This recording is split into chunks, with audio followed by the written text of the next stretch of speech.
I want to graph this equation here, and to graph a line, I really need just 2 points, and I can get 1 point right here. There's the y-intercept. So I'm going to come to 5, right, a negative 5. Negative 5 is right here, and I'll write a point there. And then I need just 1 more point. Now I can get that other point by using the slope. Now I know here that right there, there's our slope.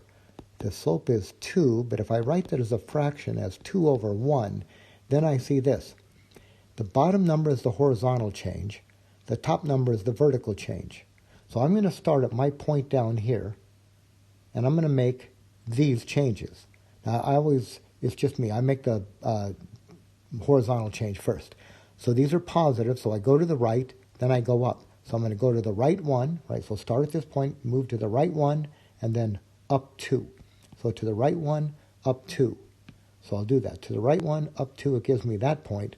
Now those are pretty tight. I can't really, maybe not get a great line. So do it again. Start here, go to the right one, up 2. Maybe again, the right one, up 2. Right, I probably have enough points there now to get a decent line. So I'll get my straight edge. We can graph this equation by plotting the y-intercept and then getting another point using the slope. So this line crosses the y-axis at 2 and has slope negative 3/5. So here's our slope, and here is the y-intercept. So let's put a point on the y-intercept here. So it crosses the y-axis at 2, right here. Then we can use the slope to get another point. Now remember, the slope is changes. So the bottom number tells us the horizontal change, the top number, the vertical change. Now they're positive and negative, so we go to the right 5, then down 3. So start at the point you know, the y-intercept, go to the right 5, 1, 2, 3, 4, 5, and down 3, 1, 2, 3. So to the right 5, down 3, and put another point. So the right 5, down 3, I think we're right there. Okay, now that those points are far enough apart, I can probably get a decent line through these. So let's get my straight edge and draw that line. And for problem number 7, to graph this equation, why don't we get this into a more convenient form? Let's solve it for y. So we'll subtract that 4x. So this will give us that y equals, now subtract 4x, we'll get negative 4x plus 7. And now there's our slope, and here's our y-intercept. But I'm going to write the slope like this.